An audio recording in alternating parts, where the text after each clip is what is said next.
Está el doctor Abundis. Doctor, ¿cómo estás, Paco? Tal, y el director, el economista Luis Miguel González, ¿cómo estás? Todo muy bien. Oiga, pregunta. Ayer el presidente, antier, volvió a tomar el tema de si el Banco Central debe tener un mandato doble o no lo debe tener. Ayer salía, por supuesto, el gobernador del Banco Central a explicar el tema del CODI y al mismo tiempo explicar cuál es la contribución que hace el Banco Central al crecimiento. Es un mensaje político este del presidente en tiempos en los cuales están pidiendo confianza, esto de cambiarle el mandato al Banco Central, ¿o cómo hay que tomarlo, Luis Miguel? Es un mensaje político, yo diría es un mensaje fuera de tiempo. No es que la discusión sea inútil. Yo sí creo que tarde o temprano como país tenemos que discutir qué más hacemos para crecer.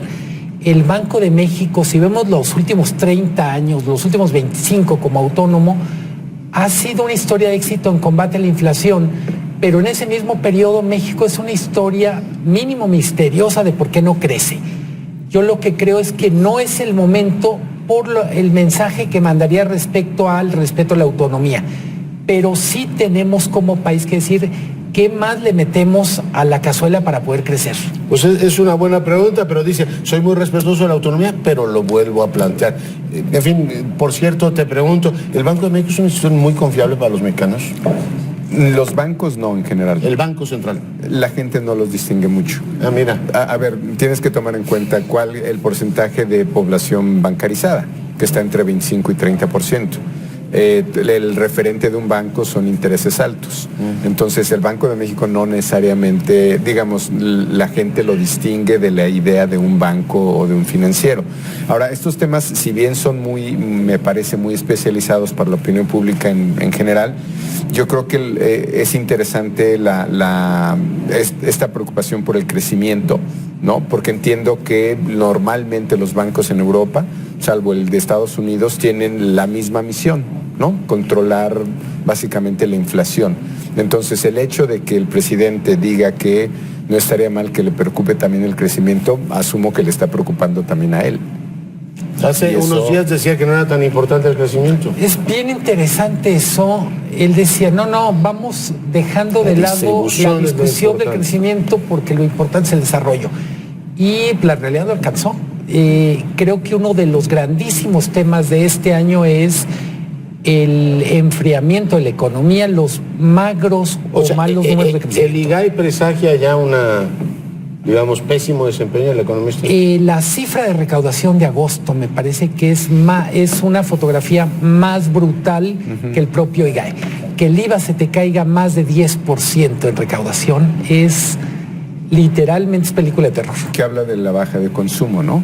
Ahora, habría que ver, ¿no? Porque hay muchas teorías de voto económico que sugieren que cuando estos indicadores van cambiando y van a la baja, impacta a la aprobación presidencial. Yo tengo la teoría de que el presidente vive de otras cosas y no necesariamente de la variable económica. ¿Pues estaría curando en salud con el tema del Banco Central? ¿De no crecemos porque estos no tienen mandato? Es un buen punto. Es una posibilidad. Pero yo creo que al final, aunque él se deslinde del tema, estas variables, nuevamente dice la teoría, pegan de manera independiente, porque lo hacen casi siempre responsable al tomador de decisiones, en este caso el ejecutivo, de las tasas de crecimiento. Porque la gran narrativa es no vamos a tocar nada de lo que hay, la deuda se queda como está, las variables macroeconómicas, y hasta ahora ha sido creíble, efectivamente, el gobierno, el presupuesto que mandó, en teoría va en equilibrio. Pero estos mensajes de que hay que tocar las instituciones, por otro lado, dicen, bueno, ¿en qué quedamos? ¿Dejamos todo como está o sí lo revisamos, Luis Miguel? Yo creo que el gobierno ha mantenido la política en lo que tiene que ver con estabilidad, finanzas públicas sanas, por eso digo gastar menos de lo que ingresa. Y el Banco Central es como... Además, le está dando el elemento más importante de este gobierno, una inflación por debajo del 3%.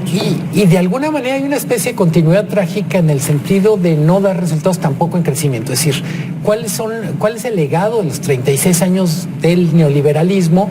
Mucha estabilidad y poco crecimiento. Y creo que es lo mismo que hemos tenido en lo que va en el post-neoliberalismo. En el post-neoliberalismo, sí. Y que ser responsable fiscalmente, finalmente, pues es un principio neoliberal. digámoslo también, ¿no? Y también de sentido común, hay que decirlo, no es monopolio de los neoliberales. Oye, te pongo una pregunta así que es medio retórica, pero es desafiante. O sea, la credibilidad del presidente le da como para que esta narrativa que trae ahora la titular del SAT y parte de la mayoría en el Senado, es decir, vamos a ser más duros recaudando impuestos. O sea, le puede dar, o sea, esa legitimidad política se puede trasladar a vamos a pagar más impuestos porque este gobierno lo está haciendo bien. Sí, todavía. Sí, todavía. Es decir, sí. Le dices un sí todavía, como no se le va a ocurrir abusar del tema. Bueno, claro, es que si vamos a la administración anterior y hemos contado ya aquí esa historia, el punto donde se cruza la aprobación con la desaprobación, es decir, la desaprobación rebasa la aprobación, es en la reforma fiscal, diciembre del 13. O sea, cualquier tema fiscal en el impuesto que ponga, en la dimensión que la pongas, sí afecta directamente al bolsillo. Pero y ese no es teórico. Apoyar a un gobierno. El IEPS, por ejemplo, subió un montón, ¿no? Qué goloso es ese impuesto. La recaudación del IEPS tiene que ver, en algún sentido es una especie de truco contable, tiene que ver con se dejó de apoyar el precio de la gasolina. Es decir, estrictamente hablando, no tiene que ver con que se haya consumido más refresco, cerveza, tabaco, sino lo que en otra fotografía era subsidio a la gasolina, ahora fueron impuestos que pagaron. No ha hecho falta.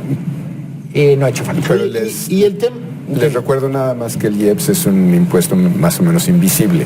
Sí, nos decías que era... uno de cada 5 contribuyentes sabe que es el IEPS, sabe que existe. Ineludible. No lo recordamos. Y mucho menos sabe a quién se le paga. El IVA sí es conocido, me decías. 60%. Y se sabe que es federal. Oye, el subejercicio es importante, sale en el informe de finanzas públicas, 234,000 millones que no se gastan. Hablando de qué nos falta para crecer, pues que el gobierno, yo diría, no solo que gaste lo que tiene que gastar, sino que lo gaste con eficiencia. Y no me refiero solo a este gobierno. Todas las evaluaciones de gasto público que yo recuerdo, estoy hablando en los últimos 12, 15 años, enfatizan el gasto público en México es muy ineficiente bajo cualquier parámetro.